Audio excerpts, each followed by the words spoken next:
Hello tacticians, and welcome back to the raid series, Eastern Legendary 4 difficulty Magnus on the bridge map with Rhobots double feature edition. I apologize in advance if there's commotion in the background. Between wanting to get the video out while it's still topical, the overlapping of the survival event, guild wars, arena season ending, chores that need doing, and plans for the afternoon, I don't quite have the time to wait for an hour of quiet today. I will play most of the fights on normal speed to cause all the people used to fastest uncomfortable levels of distress, and I'll have Alexa keep track of what turn it is, when Rose Active is active, and what mode Tangida is in.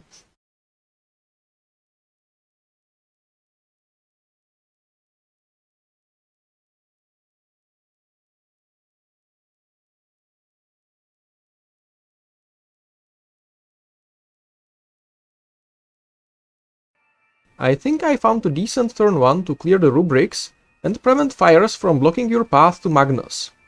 Prepare row on the east bridge, put 10 on the middle bridge, attack the eastmost rubric with White Rubius to get him with a Rombo combo, and have Actus move on the now free again bridge and reactivate, pun intended, White Rubius. Then attack the west rubric with Tangida to get your first Skittle, and finish him off with Waaagh to push a few distractions for the Terminators across the bridge, although you can probably keep the Waaagh for later as well. Finally, drop a Spore in the northeast corner to distract the east Terminator. Magnus can do whatever the heck he wants.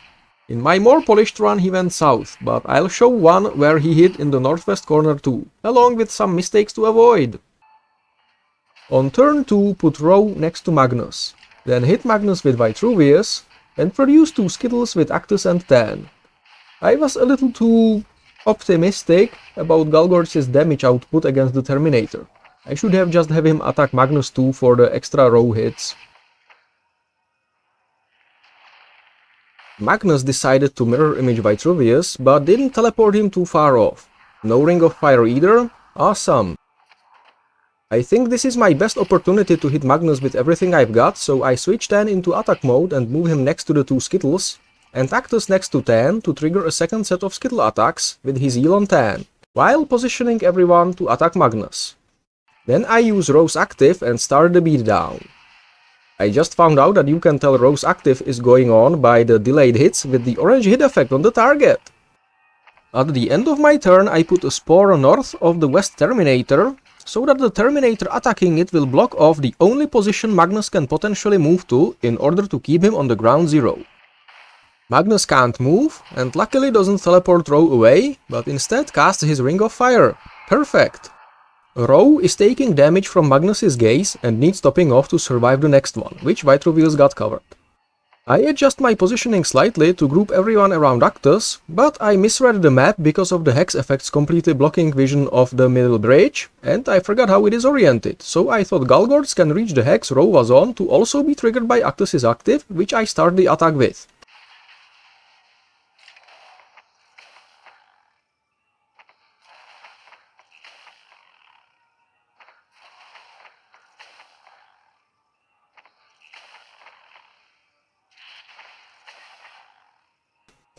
Before 10's normal attack, I switch him to defense mode to buff his and White Rubius's armor against the Ring of Fire, which deals flame damage and as such can be mitigated by armor quite significantly. I end my turn by dropping the Spore trio on the west Terminator. The boy will die, potentially causing the Terminator to move out of the way, letting Magnus run away, which I don't want. Magnus's gaze almost kills Row, but the first turn of Ring of Fire is very tankable.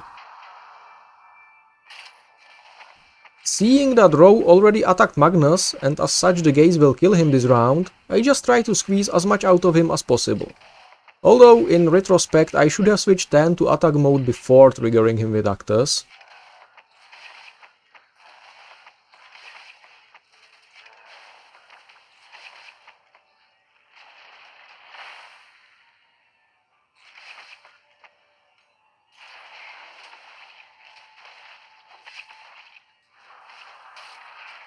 With Row gone, the last tactical decision is whom to give the extra attack with Actus. For me, White Rubius outperforms Stan and his Guitarius. And that's the run done.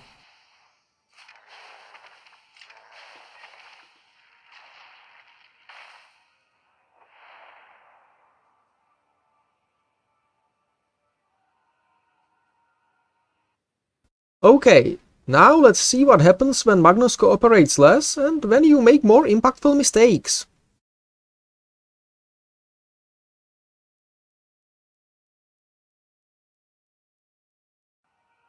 This was chronologically the first run of the two in this video.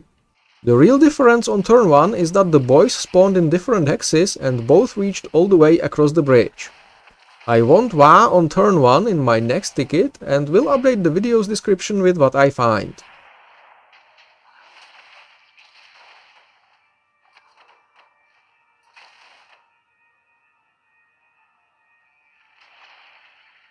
Magnus ducks into the northwest corner and mirror images Vitruvius, sending him out of range. Frick. With the west Terminator being low and Vitruvius unable to do anything else, I see an opportunity to take him out. And I play it poorly by putting 10 out of range of Magnus for a follow-up attack via Actus. Oh well.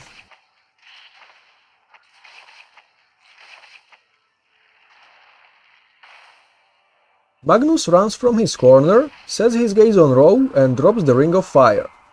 I finally put Vitruvius' debuff on Magnus and decide to use Rho's active and switch 10 into attack mode, even though that puts him into the Ring of Fire. Its first turn is still tankable. I also put a spore south of the bridges to prevent Magnus from running there, although I think I could have put it one hex further south to make it stay in the way longer.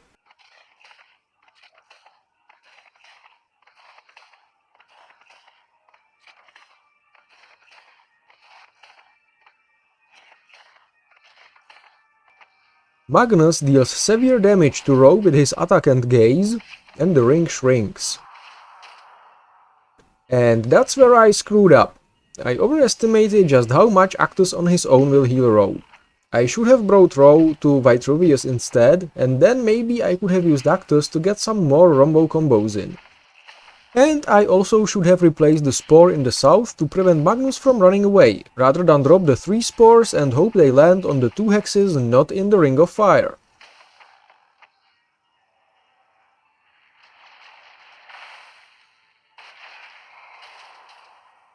Well, that's not great.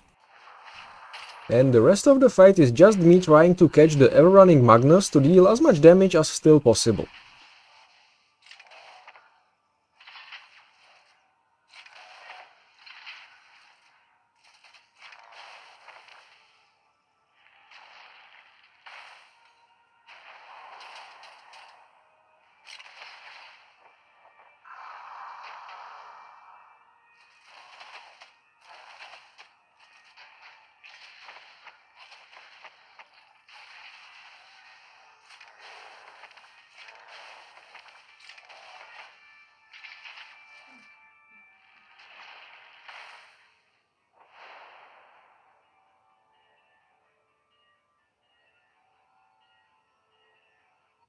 And that was my currently best strategy for Magnus on this map.